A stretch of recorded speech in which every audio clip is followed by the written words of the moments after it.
사도신경 우리의 신앙 고백 드리며 주일 예배 하나님께 드리도록 하겠습니다. 나는 전능하신 아버지 하나님 천지의 창조주를 믿습니다.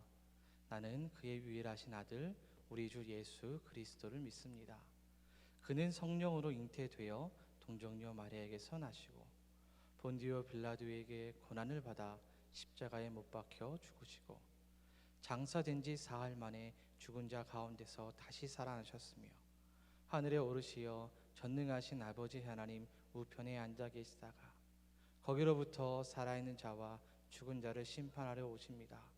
나는 성령을 믿으며 거룩한 공교회와 성도의 교제와 죄를 용서받는 것과 몸의 부활과 영생을 믿습니다. 아멘.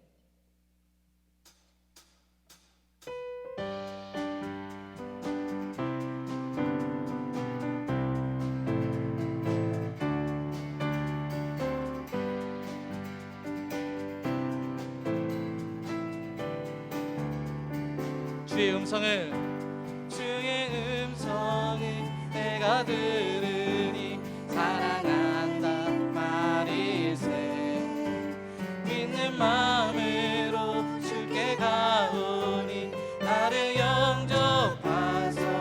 내가 매일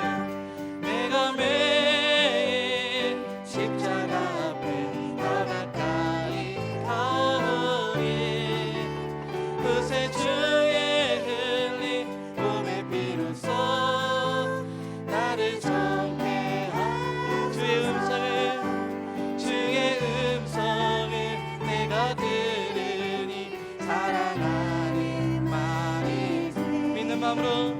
믿는 마음으로 주께 가오니 나를 영접하소서. 내가 매일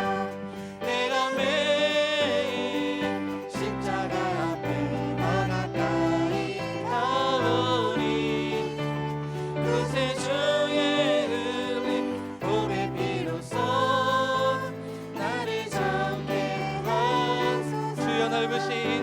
주여 넓으신 은혜 베푸사 나를 받아주시고 나의 품은 뜻 주의 뜻까지 되게 하여 주소서. 내가 매일 십자가 앞에 더 가까이 가오니 그새 주의 나를 정케 하소서. 주의 보좌로 나아갈 때 어찌하리 기쁠까. 주의 얼굴을 항상 배우니 더욱 친근한 4절입니다. 우리 구주의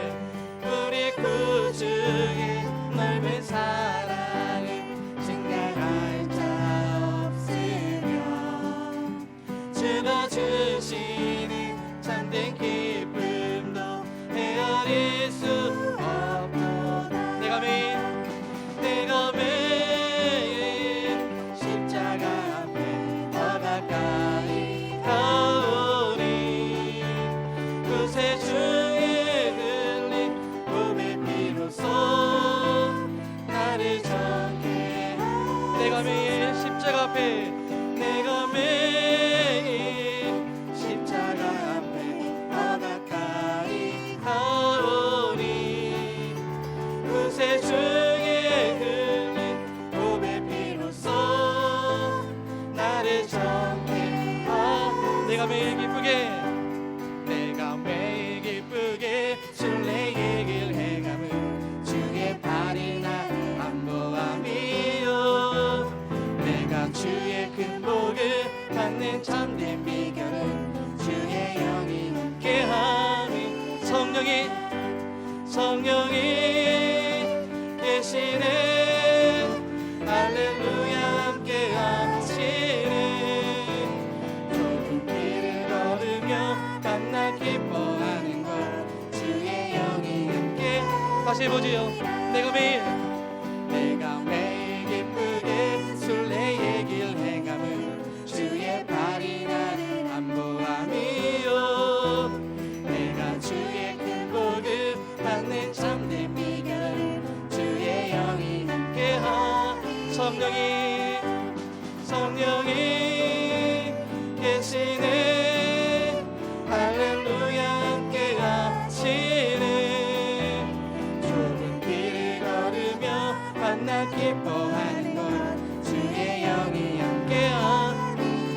죄에 빠져서 전에 죄에 빠져서 평안함이 없을 때 예수 십자가의 공로에 힘입어 그 발 아래 엎드려 참된 평화 얻음을 주의 영이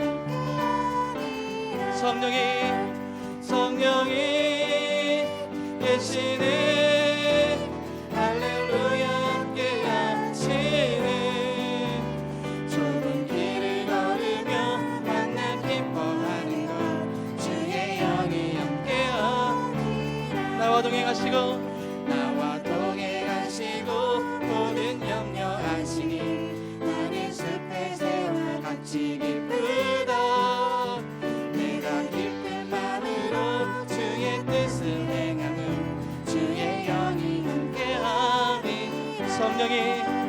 성령이 계시네 할렐루야 함께 하시네 좁은 길을 걸으며 만나 기뻐하는 것 주의 영이 함께하니 모든 세상 모든 욕망과 나의 모든 정욕은 십자가에 이미 못을 받았네 어두운 밤이 지나고 무거운 짐 벗으니 주의 영이 함께하니 성령이 계시네 할렐루야 함께하시네 좁은 길을 걸으며 만나 기뻐하는 것 주의 영이 함께하니 성령이 계시네 할렐루야 함께하시네 좁은 길을 걸으며 만나 기뻐하는 것 주의 영이 함께 마지막으로 성령이 계시네 할렐루야 함께하시네 좁은 길을 걸으며 만나 기뻐하는 것 주의 영이 함께함이라 아멘.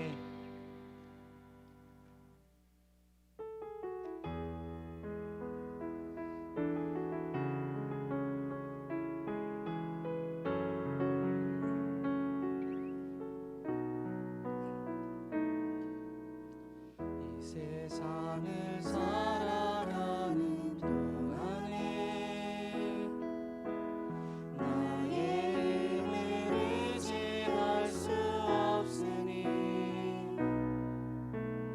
기도하고 낙심하지 말 것을 주께서 참 소망이 되심이니라 하나님의 꿈이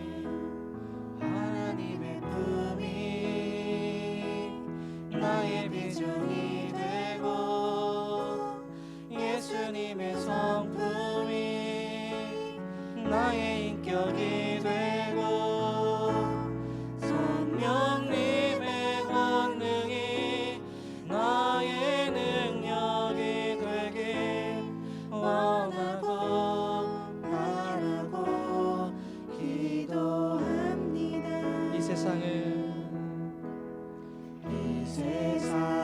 살아가는 동안에 나의 힘을 의지할 수 없으니 기도하고 낙심하지 말 것을 주께서 참 소망이 되심이 하나님의 꿈이 나의 비전이 되고 예수님의 성품이 나의 인격이 되고 성령님의 권능이 나의 능력이 되길 원하고 바라고 기도합니다. 한 번 더 해보지요. 이 세상을 살아가는 나의 힘을 의지할 수 없으니 기도하고 낙심하지 말 것은 주께서 참 소망이 되시니 주의 길을 걸어가는 동안에 주의 길을 걸어가는 동안에 세상의 것 의지할 수 없으니 항상하고 낙심하지 말 것은 주께서 참 기쁨이 되시니 하나님의 꿈이 나의 비전이 되고 예수님의 성품이 나의 인격이 되고 성령님의 권능이 나의 능력이 되길 원하고 바라고 기도 하나님의 꿈이 나의 비전이 되고 예수님의 성품이 나의 인격이 되고 성령님의 권능이 나의 능력이 되길 원하고 바라고 기도 한 번 더요. 하나님의 꿈이 나의 비전이 되고 예수님의 성품이 나의 인격이 되고 성령님의 권능이 나의 능력이 되길 원하고 바라고 우리 자리에서 일어나 찬양하겠습니다. 주 약속 안에서 내 영혼 평안해 내 뜻보다 크신 주님의 계획 나 신뢰해 두려움 다 내려놓고 주님만 의지해 주 안에서 내 영혼 안전합니다. 주 약속 안에서 내 영혼 평안해 내 뜻보다 크신 주님의 계획 나 신뢰해 두려움 다 내려놓고 주님만 의지해 주 안에서 내 영혼 안전합니다. 우리 함께 기도하겠습니다. 하나님 오늘도 우리가 믿음 앞에 섰습니다. 주님을 신뢰하며 나아갈 때에 우리 가운데 함께 하시고 주님 예수 그리스도 우리의 소망이 되고 비전이 될 수 있도록 우리 가운데 함께 해주십시오. 우리 예배를 함께 기도하겠습니다. 하나님 감사를 드립니다. 오늘도 이렇게 예배하며 나아갑니다.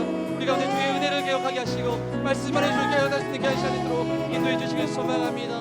하나님의 사모를 심령 안에 하나님 놀라운 은혜로 우리를 채워주옵소서. 주님 감사하고 찬양하고 오르노니 주께서 함께 해주옵소서.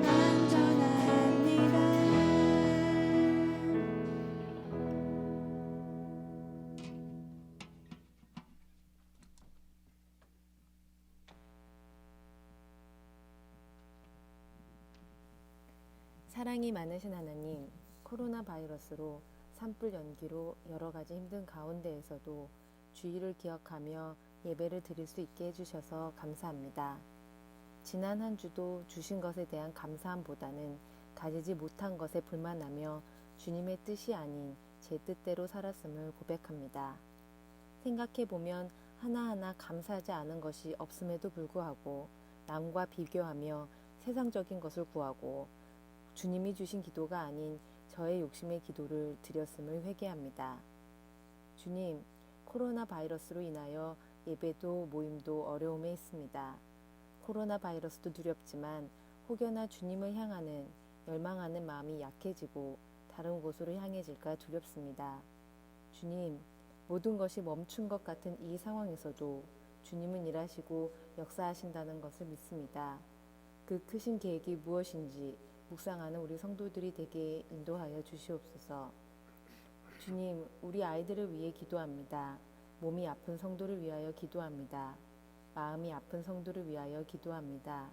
영이 아픈 성도를 위하여 기도합니다. 우리의 길을 지금 이 순간에도 임하시고 역사하시는 주님을 온맘 다해 경배하고 예배하는 자리가 되게 하여 주시옵소서. 이번 한 주도 예수님과 동행하는 한 주가 되게 하여 주시옵시고 이 모든 것을 우리 주 예수 그리스도의 이름으로 기도드립니다. 아멘.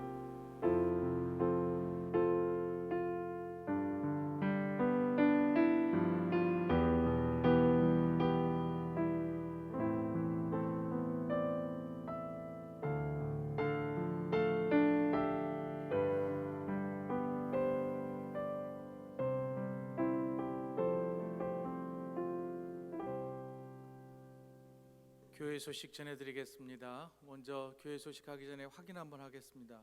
온라인 되고 있습니까? 아직 안 돼요? 시작됐어요?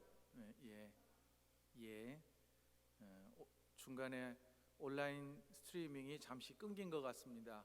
여러분들 현장에 있는 우리 성도님들 잠시만 기다리셨다가 광고하도록 하겠습니다. 광고하겠습니다. 계속해서 현장 예배와 온라인 예배가 진행되고 있습니다. 오늘은 예기치 않게 온라인 스트리밍이 잠시 끊기게 되어 성도 여러분들께 죄송함을 전달합니다. 언제 어디서나 신실한 예배자로 서 있기를 간절히 소망합니다. 우리가 벌써 수개월 동안 온라인 예배와 현장 예배로 병행하다 보니까 우리의 마음 자세가, 예배하는 자세가 많이 흐트러지지는 않나 한번 살펴보았으면 좋겠습니다. 두 번째 소식은요, 신구약 성경 일독 12월까지 아직 3개월 남아 있습니다. 우리가 성경 일독에 동참해 주시기를 바라고요. 혹시 일독을 다 마치신 분들이 계시다면 저에게 연락 주십시오. 가장 먼저 일독하신 분에게 선물 드리겠습니다. 세 번째 소식입니다. 추수감사주일이 다음 주 주일 예배입니다. 성찬 예식이 있는데요, 각 가정에서는 성찬을 지난번 우리가 부활주일 어간에 했던 것처럼 준비를 해주시고요. 그 다음에 현장에서는 그냥 오시면 저희가 개인 성찬 용기를 나누어 드리도록 하겠습니다.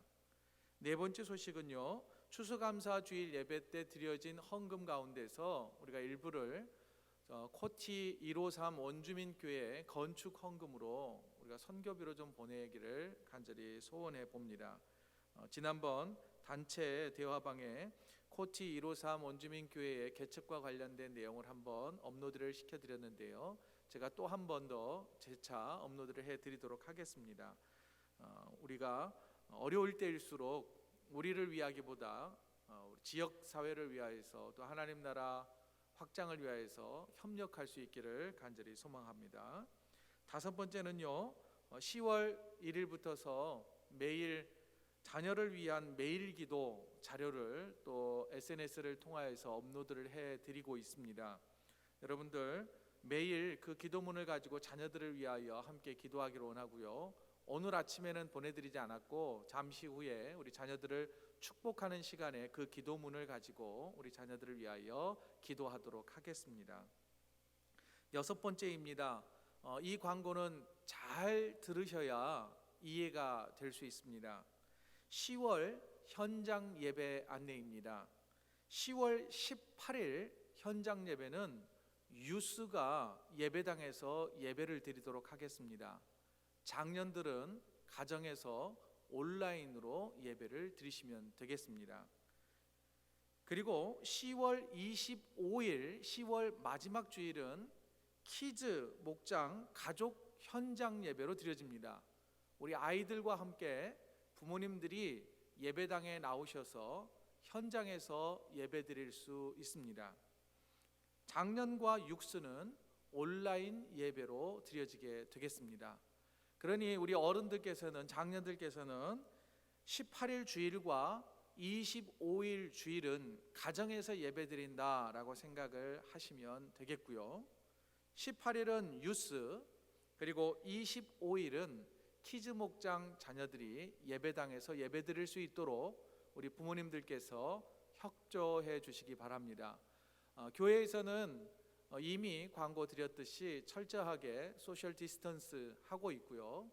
들어올 때 체온 다 확인하고 있으며, 그리고 손 소독을 철저히 하고 있습니다. 우리 예배는 마스크를 시작부터 끝까지 쓰고 예배를 드리고 있기 때문에 비교적 안전한 상황에서 예배드릴 수 있다는 것, 우리 성도님들께 안내해 드리도록 하겠습니다. 이상 교회 소식 전해드렸습니다. 이 시간 우리 다 함께 일어나셔서 우리 자녀들을 위한 축복의 시간 갖도록 하겠습니다.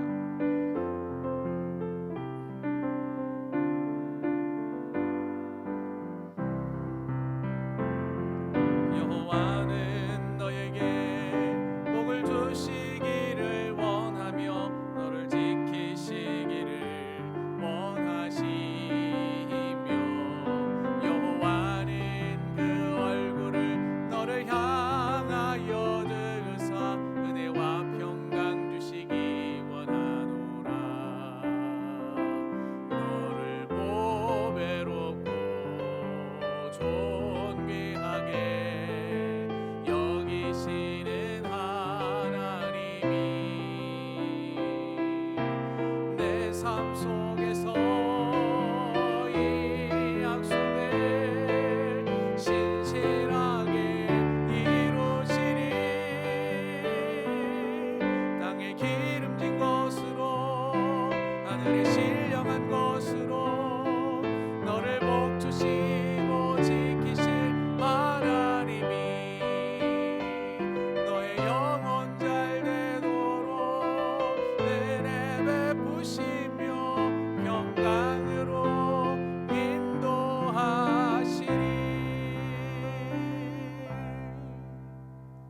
제가 기도하겠습니다.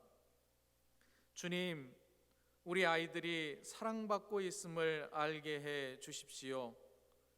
지금 우리 자녀들의 영혼에 하나님의 사랑이 가득 차게 하소서. 십자가의 사랑과 의미를 깨닫게 하소서. 하나님의 사랑을 의심하지 않게 하옵소서. 하나님의 사랑을 마음껏 받아 누리게 하옵소서. 제가 주님의 무조건적인 사랑을 받는 것처럼 저도 아이들을 그렇게 사랑하게 하옵소서. 제가 어떻게 하면 주님의 사랑을 아이들에게 보여주며 체험하게 할 수 있을지 가르쳐 주옵소서. 먼저 가족이 서로를 깊이 사랑하게 하옵소서. 그 사랑을 힘입어 자존감 있게 자라게 하시며 다른 사람에게도 어렵지 않게 사랑을 표현할 수 있게 하옵소서. 우리 자녀들이 깊이와 높이와 넓이와 무게를 헤아릴 수 없을 만큼 넓고 크신 하나님의 사랑을 날마다 받고 있음을 느낄 수 있게 하옵소서. 우리 자녀들이 주님의 사랑 씨앗이 되고 사랑의 향기가 되게 하옵소서. 이 모든 말씀 우리 주 예수 그리스도의 이름으로 간절히 축복하며 기도하옵나이다. 아멘. 우리 자녀들이 목장별 설교를 들을 수 있도록 준비해 주시기를 바랍니다. 다 함께 찬송가 452장 찬송 부르시면서 봉헌하겠습니다.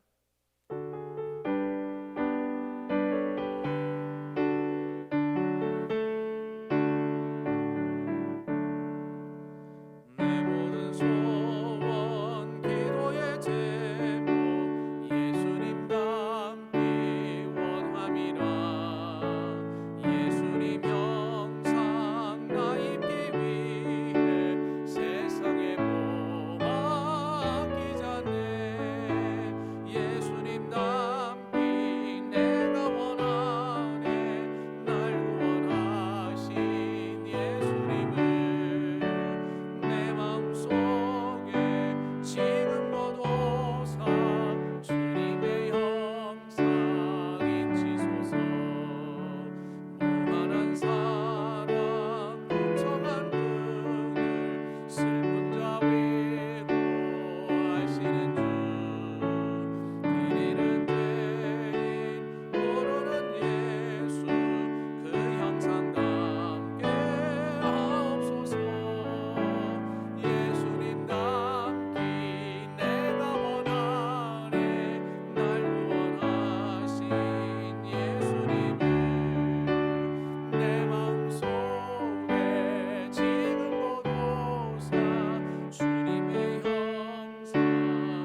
주신 봉헌 위에 기도하겠습니다. 풍성한 은혜를 베풀어 주시는 하나님, 감사와 영광을 올려드립니다. 지난 한 주간에도 삶의 현장에서 열심히 살아낼 수 있는 건강 주시고 지혜와 재능 주심 감사드립니다. 베풀어 주신 하나님의 은혜에 따라 11조와 감사 헌금과 선교 헌금 그리고 목적 헌금을 드립니다. 하나님, 우리가 드린 이 물질을 하나님 나라를 위하여 사용하여 주시옵소서. 코로나19의 확산으로 새로운 시대와 문화에 적응하기 위해 수고하는 성도들에게 지혜를 주시고 인내함을 허락하여 주시옵소서. 잘 버티고 인내할 수 있게 하여 주옵소서. 각자의 자리에서 변화에 잘 대비하고 준비할 수 있는 능력도 겸하여 주시옵소서. 주님, 올해 추수감사주일에는 153 코티 원주민 교회를 도우려고 합니다. 주여 아버지 하나님, 우리의 정성이 모아지게 하시고 우리의 정성과 믿음이 원주민 교회에 전달되어 그 교회가 주님의 뜻 안에서 든든히 성장하게 하여 주시옵소서. 주님, 성도들의 삶에 일용할 양식을 채워 주시옵소서. 필요를 공급하여 주시옵소서. 이 시간 아낌없이 헌신하는 성도들의 삶을 넉넉하게 채워주시기를 간절히 소망하오며 이 모든 말씀 우리 주 예수 그리스도의 이름으로 간절히 기도드리옵나이다. 아멘.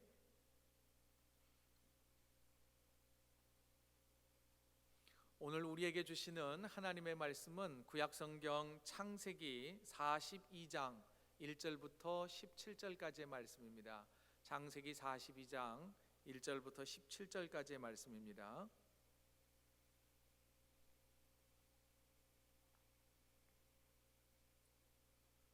우리 한 목소리로 함께 읽겠습니다. 시작. 그때의 야곱이 애굽에 곡식이 있음을 보고 아들들에게 이르되 너희는 어찌하여 서로 바라보고만 있느냐? 야곱이 또 이르되 내가 들은즉 저 애굽에 곡식이 있다 하니 너희는 그리로 가서 거기서 우리를 위하여 사오라.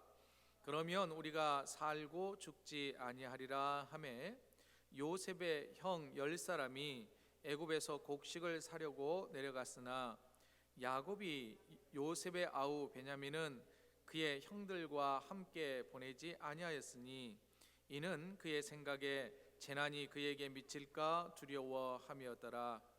이스라엘의 아들들이 양식 사러 간 자 중에 있으니 가나안 땅에 기근이 있음이라. 때에 요셉이 나라의 총리로서 그 땅 모든 백성에게 곡식을 팔더니 요셉의 형들이 와서 그 앞에서 그 땅에 엎드려 절하매 요셉이 보고 형들인 줄을 아나 모른 채 하고 엄한 소리로 그들에게 말하여 이르되 너희가 어디서 왔느냐? 그들이 이르되 곡물을 사려고 가나안에서 왔나이다. 요셉은 그의 형들을 알아보았으나 그들은 요셉을 알아보지 못하더라. 요셉이 그들에게 대하여 꾼 꿈을 생각하고 그들에게 이르되 너희는 정탐꾼들이라 이 나라의 틈을 엿보려고 왔느니라. 그들이 그에게 이르되 내 주여 아니니이다. 당신의 종들은 곡물을 사러 왔나이다. 우리는 다 한 사람의 아들로서 확실한 자들이니 당신의 종들은 정탐꾼이 아니니이다. 요셉이 그들에게 이르되 아니라 너희가 이 나라의 틈을 엿보러 왔느니라. 그들이 이르되 당신의 종 우리들은 12 형제로서 가나안 땅 한 사람의 아들들이라. 막내 아들은 오늘 아버지와 함께 있고 또 하나는 없어졌나이다. 요셉이 그들에게 이르되 내가 너희에게 이르기를 너희는 정탐꾼들이라 한 말이 이것이니라. 너희는 이같이 하여 너희 진실함을 증명할 것이라. 바로의 생명으로 맹세하노니 너희 막내 아우가 여기 오지 아니하면 너희가 여기서 나가지 못하리라. 너희 중 하나를 보내어 너희 아우를 데려오게 하고 너희는 갇히어 있으라. 내가 너희의 말을 시험하여 너희 중에 진실이 있는지 보리라. 바로의 생명으로 맹세하노니 그리하지 아니하면 너희는 과연 정탐꾼이라 하고 그들을 다 함께 3일을 가두었더라. 아멘. 벌써 10월이네요. 10월 암송구절 새롭게 여러분들에게 소개하겠습니다. 여러분 달력에도 나와 있지요. 우리 함께 암송구절을 암송하겠습니다. 시작. 주의 말씀은 내 발의 등이요 내 길의 빛이니이다. 여호와여 말씀하옵소서. 주의 종이 듣겠나이다. 하나님은 우리의 피난처시요 힘이시니 환난 날에 만날 큰 도움이시라. 아멘. 시편 46편 1절 말씀을 우리가 마음속에 늘 새기면서 피할 바위가 되시고 또한 우리의 영원한 위로자가 되시는 하나님께 피할 수 있는 저와 여러분 되어지기를 원합니다.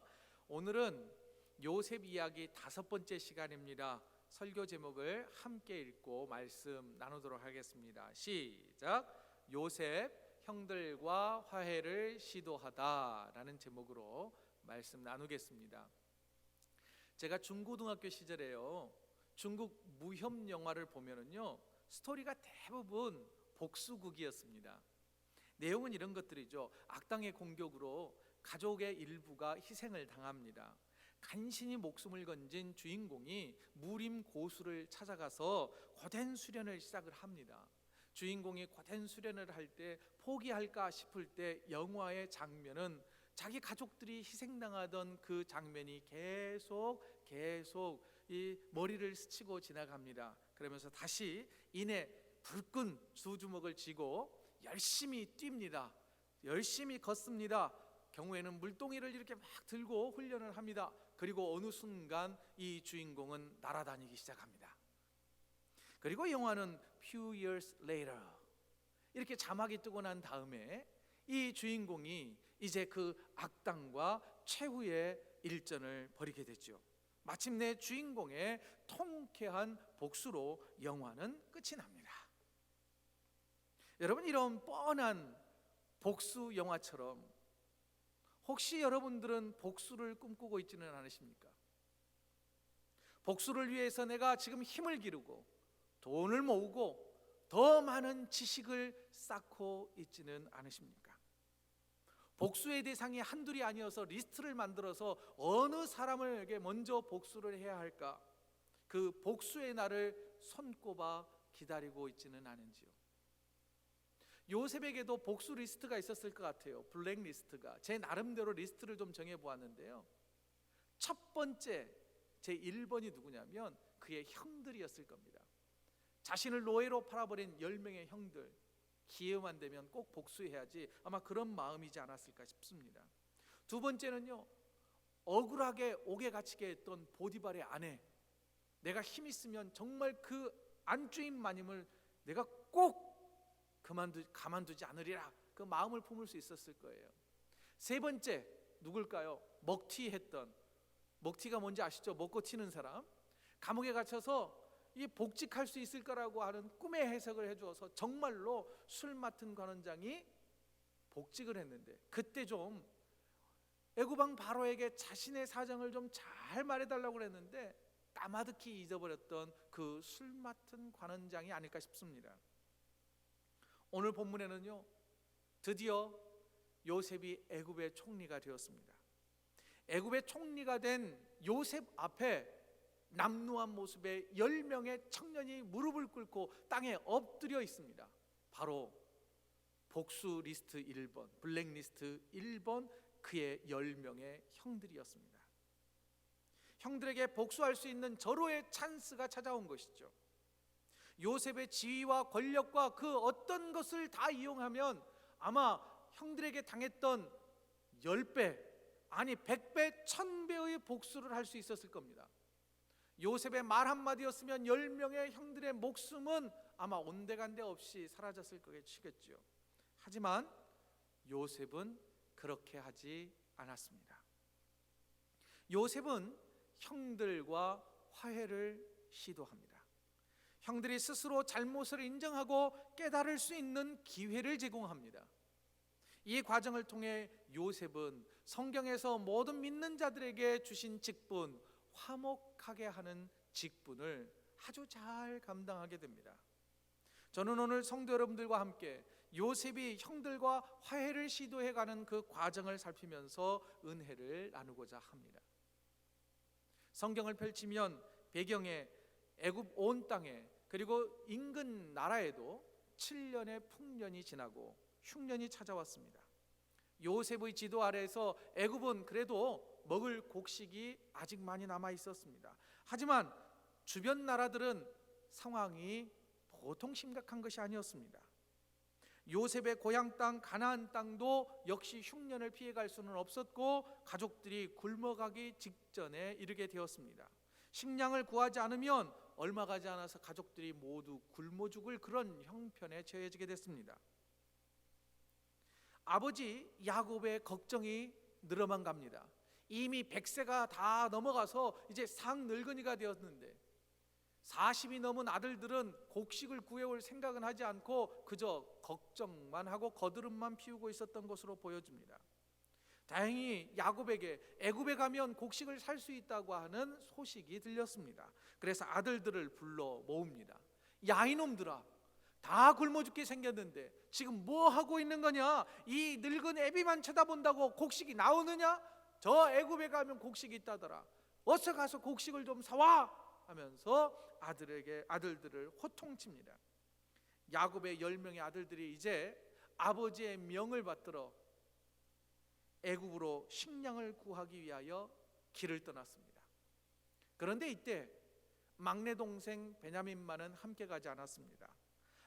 아버지 야곱은 20년 전 요셉 대신하여서 이제는 베냐민에게 온 사랑을 다 쏟았습니다. 흔히 그 사랑을 우리는 편애라고 하는 사랑이라고 알고 있지요. 마치 요셉을 편애했던 야곱의 모습이 20년이 지났지만 여전히 그는 편애하는 아버지의 모습, 미성숙한 사랑의 아버지의 모습을 보여주고 있습니다. 막내 베냐민을 제외한 10명의 형제들이 애굽을 향하여 내려갑니다. 애굽에 있는 요셉은 형들을 만날 것이라고 하는 생각은 꿈에도 하지 못했습니다. 아마 가족 생각은 자기 전에 한 번쯤 했을 거라고 생각되어집니다. 지금 7년 흉년을 관리하는 데 있어서도 아마 모든 에너지가 고갈될 정도로 열심히 일했을 것입니다. 형들도 마찬가지였겠죠.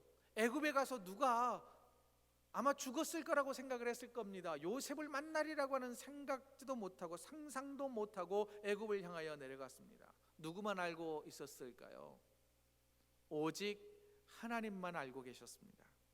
하나님께서 요셉의 이야기를 써 내려가시면서 마치 영화의 감독처럼, 왜 우리가 전지적 작가 시점이라고 혹시 공부할 때 우리가 배웠지 않습니까? 모든 것을 다 알고 있는 전능하신 하나님의 계획표 안에만 요셉과 그의 10명의 형제들이 만나게 될 거라고 하는 것이 계획표가 있었습니다.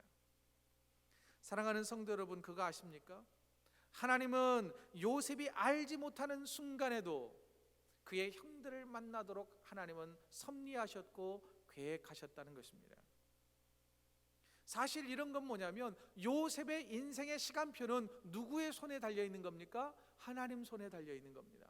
하나님의 시간표대로 요셉의 인생은 하나 성취되어 가고 있습니다. 이것을 우리가 뭐라고 표현하냐면 하나님의 주권이라고 표현합니다. 다른 말로 말하자면 하나님의 통치하심, 하나님의 다스리심이라고 표현합니다. 사랑하는 성도 여러분, 요셉의 삶의 주권은 요셉에게 있는 것이 아니라 하나님께 있었습니다. 마찬가지죠. 저와 여러분의 삶의 모든 시간표는 누구 손에 있다고요? 하나님 손에 달려 있습니다. 하나님의 주권 아래에 있을 때 우리는 형통의 길을 걸어가게 될 것입니다. 사랑하는 성도 여러분, 내 삶의 주인이 내가 아니라 하나님이라고 하는 것을 이 시간 고백할 수 있기를 소원합니다. 그 한 가지의 증거가 뭘까요? 저는 다른 것 말고 우리가 조국을 떠나 이 이역만리 태평양을 건너서 이 캐나다에서 와 살고 있는 것이 아닐까 싶습니다. 또한 밴쿠버에는 수많은 교회들이 있습니다. 그러나 지금 어떤 이유가 됐든지 우리 나무십자가 한인교회의 식구가 되어서 지금 이 시간에 함께 예배드리고 있다는 것, 여러분은 어떻게 설명이 될까 싶습니다. 저는 이 모든 우리의 삶의 여정 가운데, 특히 신앙의 여정 가운데 우리가 여기에서 지금 이 모습으로 예배드리고 있다는 것은 하나님의 주권이라고밖에 설명할 수 없다는 것이 저의 믿음의 고백입니다. 자, 요셉의 눈앞에 초라한 행색의 10명의 장정들이 넙죽 엎드려 절을 합니다. 20년이 지났지만 요셉은 지금 엎드린 사람들이 자신의 형들이라는 것을 금방 알아볼 수 있었습니다. 그러나 형들은 요셉을 알아보지 못했습니다. 그도 그럴 것이 애굽의 총리 이 인자의 얼굴을 빤히 뚫어져라고 쳐다볼 그런 간 큰 사람이 어디 있겠습니까? 그리고 지금 요셉은 애굽식 복장을 하고 있습니다. 히브리인들은 수염을 길렀지만 애굽 사람들은 말끔하게 면도를 했습니다. 게다가 요셉과 형들 중간에는 통역사가 서 있었습니다. 요셉은 애굽 말을 하고 있었기 때문에 저 앞에 서 있는 총리가 요셉이라고는 꿈에도 생각하지 못했던 것이죠. 요셉은 자신 앞에 넙죽 엎드려 절하는 형들을 바라보면서 20년 전 꾸었던 꿈이 생각났습니다. 여러분, 그 꿈은 우리가 너무나 잘 알지요. 형들의 볕단들이 자신의 볕단을 향하여 절을 하고, 또한 해와 달과 11별들이 자신을 향하여 절을 했던 그 꿈이 생각난 겁니다. 여러분, 그 꿈 때문에 요셉은 내가 그 너무 꿈 때문에 노예로 팔렸고 감옥에 갇혔고 이런 고생을 하는구나 라고 생각했을 것인지 모르지만 그 꿈이 드디어 20년 만에 이루어졌다는 것입니다. 하나님은 요셉의 꿈을 20년 만에 성취시키셨습니다.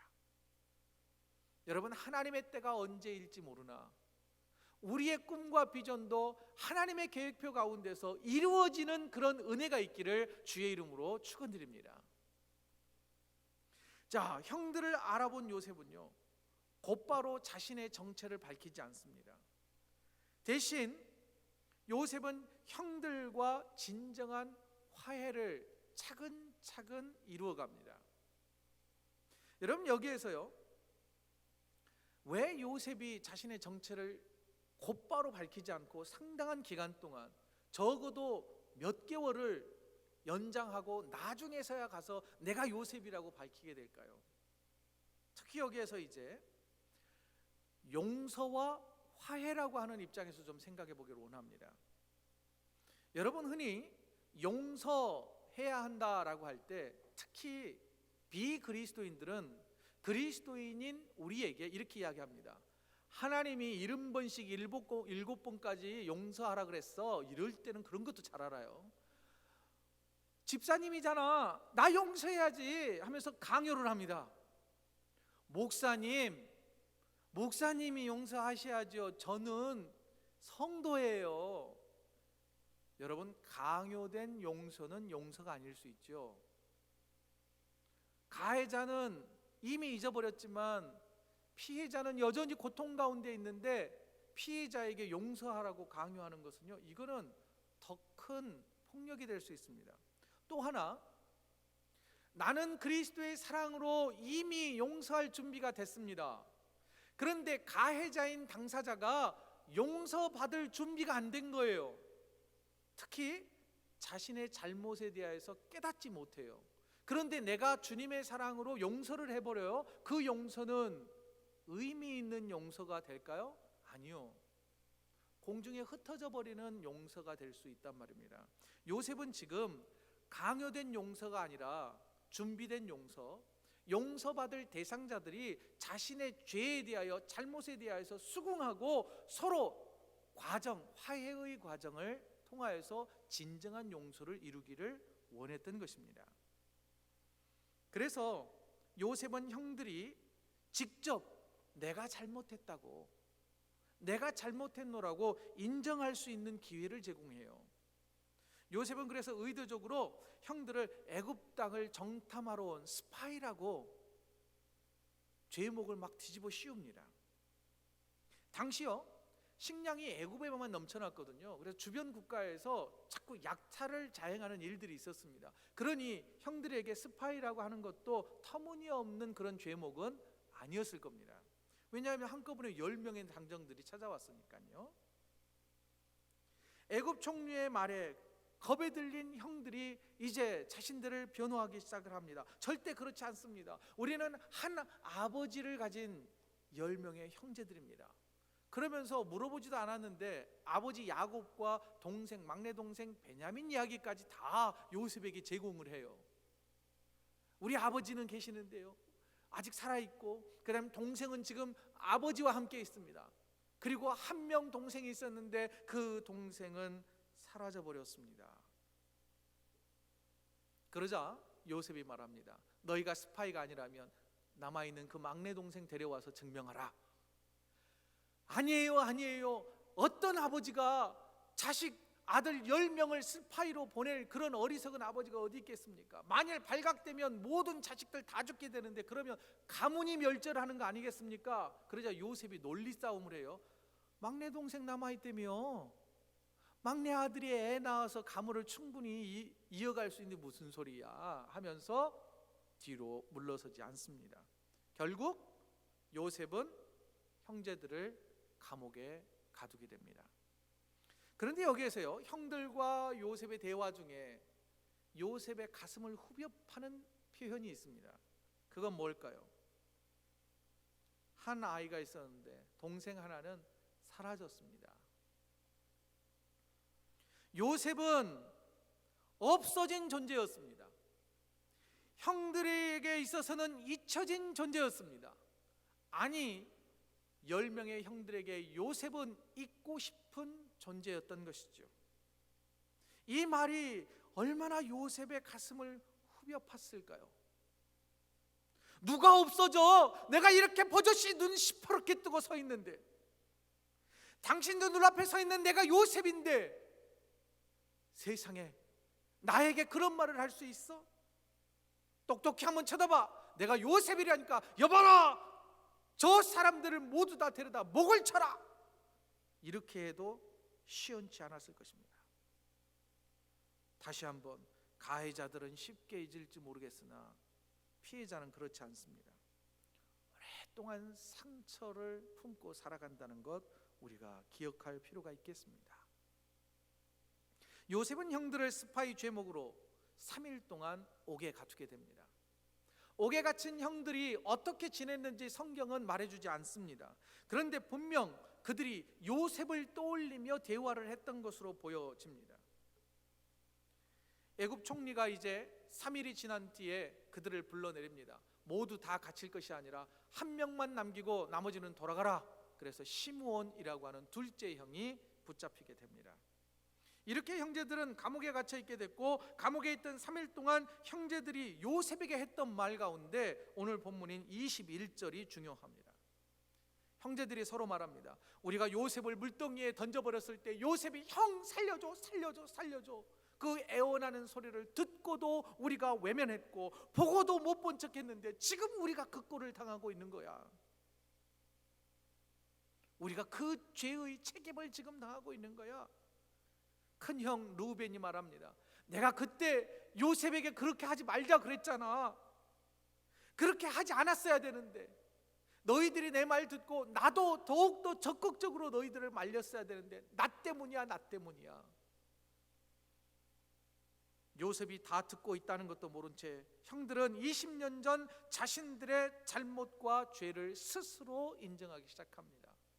여기에서 요셉을 탓하지도 않고 무능했던 아버지, 편애했던 아버지를 모두 아버지에게 잘못을 떠넘기지도 않습니다. 여기서 특별히 우리라고 하는 단어, 곧 자신들의 잘못을 시인하고 있다는 것을 우리가 잘 눈여겨보아야 합니다. 여러분, 화해와 용서는요, 이런 것부터 시작되는 거예요. 잘못을 인정하는 것부터 시작됩니다. 형들이 각자 잘못을 인정하는 말을 듣고 있던 요셉은 감정이 북받쳐 올라왔습니다. 그래서 급히 자리를 피하고 통곡합니다. 눈물을 흘려요. 여러분, 이때 요셉의 눈물의 의미가 무엇이었을까요? 궁금해지지 않습니까? 그래서 몇 가지 좀 추측해 보았습니다. 첫 번째, 형들도 20년 동안 나 팔아버리고 마음은 편하지 않았구나, 형들도 괴로웠구나, 이걸 생각한 것 같아요. 큰 형 르벤이 나를 살리려고 노력했었구나, 그래도 내 편이 한 명 정도는 있었구나. 그리고 형들의 마음이 지금 움직이고 있잖아요. 그 형들의 마음, 스스로 죄를 고백하게 하는 하나님의 섭리와 하나님이 지금 형들을 변화시키고 있다는 것을 깨닫고 나서 그는 눈물을 흘리는 거예요. 하나님 고맙습니다. 하나님 고맙습니다. 이때 흘린 요셉의 눈물은 과거의 상처와 분노를 씻겨내는 치유의 눈물이요, 또한 요셉과 형제들이 화해가 시작되었다라고 하는 증거일 것입니다. 사랑하는 성도 여러분, 에베소서 5장 20절에는 이런 말씀이 있습니다. 너희는 하나님과 화목하라. 그에 앞서 사도 바울은 이런 권면을 했습니다. 하나님과 화목하게 된 우리는 새로운 피조물이라, 새로운 새 사람이 되었다, 이렇게 말을 합니다. 그런데 새 사람이 되기 위한 첫 번째 조건은 뭐냐? 내가 죄인이라고 하는 것을 스스로 인정하는 것부터입니다. 십자가 앞에 무릎 꿇고 내가 죄인입니다 라고 고백하는 사람들이 새로운 피조물, 새 사람, 하나님의 자녀로 거듭날 수 있다는 것입니다. 여러분, 하나님께서는 하나님과 화목하기 위하여 내 죄를 고백하는 것부터 시작한다라고 말씀합니다. 여러분, 하나님과 관계의 회복도 죄의 고백이 먼저라면 사람과의 갈등의 관계도 회복도 내가 잘못했어 라고 하는 인정부터 시작된다는 것 기억하십시오. 그런데 갈등 관계에 있는 사람과 화해를 시도할 때에 몇 가지 그 과정에서 지혜가 필요하답니다. 켄 산데라고 하는 분이 지은 화평케 하는 자, 영어 제목은 아주 각인이 잘 됩니다. 피스메이커라고 하는 책에 보니까요, 갈등 관계를 회복하기 위해서는 몇 가지 지혜가 필요하답니다. 첫 번째, 대놓고 잘못을 지적하지 마라. 여러분, 우리는 대부분 그렇습니다. 내가 저 사람 꼭 좀 제대로 좀 가르쳐 줘야지 하면서 쿡쿡쿡쿡 다 찔러요. 당신은 이래서 잘못이야, 당신은 이래서 잘못이야. 아니요, 그렇게 해야 된다고는 사명감을 버리십시오. 그 책에 보면 이렇습니다. 우리 주님께서도, 예수님께서도 수가성에서 남편이 5이나 되는 그 여인에게 직접적으로 네가 잘못했다, 간음했다 말하지 않고 빙 애둘러서 그의 현실을 직시하게 하고 잘못을 인정하게 하더란 말입니다. 두 번째는요, 의사소통의 기술을 좀 잘 익히고 활용할 필요가 있습니다. 그 가운데서 들어주는 것. 너의 입장에서는 그럴 수 있었겠다. 한 번만 따라해 보시죠. 너의 입장에서는 그럴 수 있었겠다. 제가 그걸 인정하는 게 아니에요. 네 입장에서는 그럴 수 있었겠다는 거죠. 경청하는 겁니다. 경청의 기술은 또 여러분들이 좀 다른 것들을 좀 참조해 보시면 엄청 많이 있습니다. 세 번째는요, 꼭 만나서가 중요합니다. 만나서 대화로 갈등을 해결하라 라고 조언을 합니다. 예수님께서 3번이나 예수님을 모른다고 부인했던 베드로를 찾아가서 화해를 시도할 때에 그를 다시 세워주실 때 그 장면을 우리 너무나 잘 압니다. 첫 번째는요, 아침밥 차려주잖아요. 먼저 먹을 것 먹이고 난 다음에 다른 제자들과 조금 떨어져서 베드로만 따로, 저는 이렇게 그려져요. 이 바닷가에서 야 베드로 나하고 좀 이야기 좀 할까 하면서 이렇게 걸으면서 아침 안개 쭉 피어있는 갈릴리 바다 걸으면서 도란도란 말씀하셨을 것 같아요. 너 나 사랑하냐? 그러면서 자기 자신을 발견하게 하시는 예수님의 모습이 아닐까 싶습니다. 물론 부득이한 사랑이라면 편지도 가능하겠죠. SNS도 가능할 겁니다. 할 수만 있다면 요즘에는 워낙 디바이스가 좋으니까 이 얼굴 보는 화상 채팅을 하면서 갈등을 해소를 좀 시도해 보면 더 좋겠습니다. 하지만 할 수 있다면 요셉처럼 얼굴 보며 대화로 갈등을 시도하시기 바랍니다. 묵은 갈등과 감정은요, 반드시 지혜롭게 해결되어야 합니다.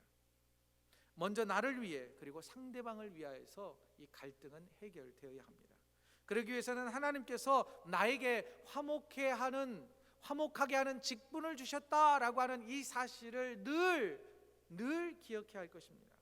사도 바울은 서로 갈등하는 고린도 교회 성도들에게 이렇게 말합니다. 하나님께서 우리에게 화목하게 하는 직분을 주셨다라고 강조합니다. 곧 피스메이커가 되어야 한다라고 말씀하고 있습니다.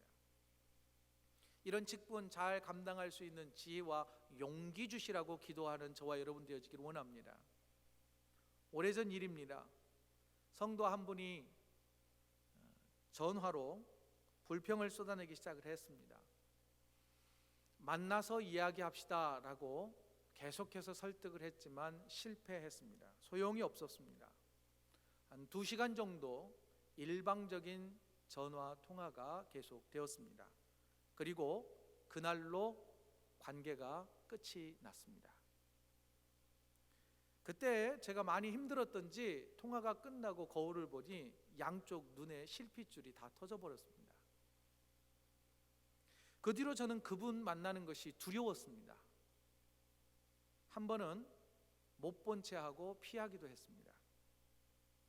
그럴수록 제 마음은 더 무거워졌습니다. 못난 놈, 그러고도 네가 목사냐? 자책했습니다. 화목하게 하라는 직분을 감당하라는 말씀을 대할 때마다 늘 부담이었습니다. 힘들었습니다.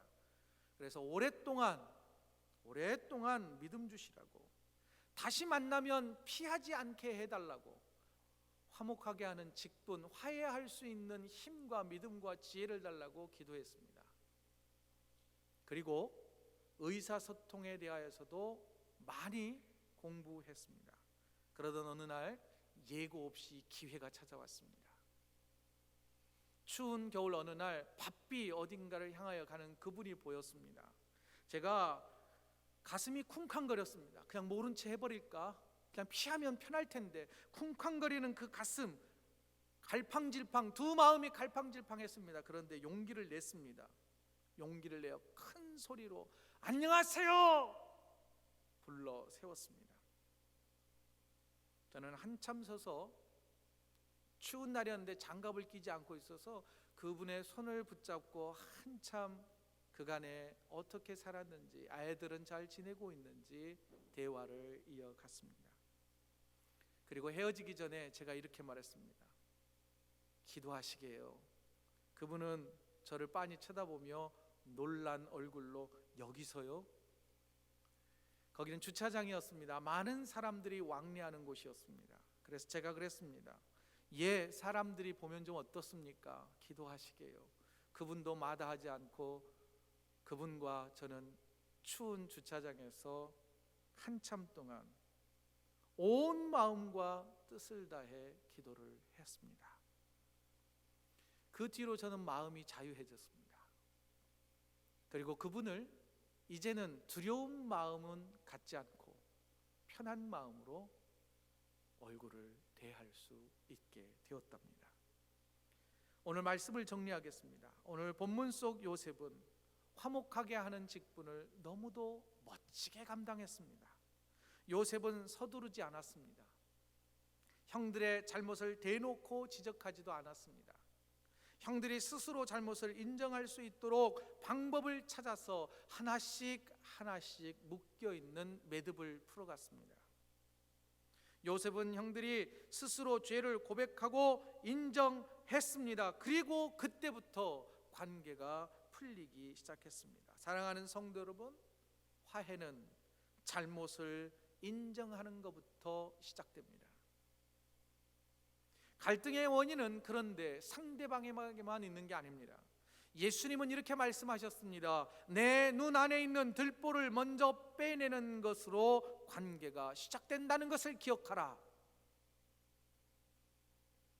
두 번째, 요셉은 자신의 지위를 이용해 형들의 죄를 추궁하지 않았습니다. 요셉은 개인적 복수 대신에 화해의 방법을 선택했습니다. 굳이 복수라고 한다면 형들을 감옥에 가두어서 잠시 자신이 당했던 고난이 어떤 것이었는지 그들의 잘못을 떠오르게 했던 것뿐이라고 보여집니다. 그리고 요셉은 온 형제와 가족들이 모두 만나서 화해할 수 있는 기회를 만들었습니다. 사랑하는 성도 여러분, 요셉은 복수 대신 화해의 방법을 선택했습니다. 또한 요셉은 자신만의 방법으로 화목의 직분을 잘 감당했습니다. 요셉 이야기를 통하여 저와 여러분들도 화목의 직분을 감당하라 주님은 말씀하십니다. 그리고 자신만의 방법으로 요셉은 형들에게 곡식 자루를 가득 채워주게 하고, 그리고 돈 뭉치를 다시 돌려보내는 방법으로 형들을 향한 화해의 선물과 제스처를 보여주었던 것입니다. 사랑하는 성도 여러분, 하나님은 우리에게도 화목하게 하는 직분을 주셨습니다. 새로운 한 주간 동안 요셉처럼 우리의 힘과 능력을 다 동원하여서 갈등 관계를 해결하는 화목하게 하는 직분을 잘 감당하여 저와 여러분의 삶에 하나님이 공급해 주시는 샬롬의 은혜가 가득하시기를 주의 이름으로 축원드립니다. 아멘. 기도합니다. 사랑과 은혜가 풍성하신 하나님, 우리도 화목하게 하는 직분을 잘 감당하게 하여 주시옵소서. 이 모든 말씀 우리 주 예수 그리스도의 이름으로 간절히 기도드리옵나이다. 아멘. 다 함께 일어나시겠습니다. 마침 찬송 부르고 축도 예배 마치겠습니다.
우리의 삶의 주인이 되시는 우리 주 예수 그리스도의 은혜와 하나님 아버지의 사랑과 성령님이 베풀어 주시는 은혜와 위로와 평강이 화목하게 하게 하는 직분을 감당하기 위해 삶의 자리로 다시 돌아가는 여기 모인 성도들과 각 가정에서 예배하는 믿음의 권속들과 주님의 가정 위에, 더 나아가 주님의 몸된 교회 가운데 지금부터 영원히 함께 하시기를 간절히 축원하옵나이다.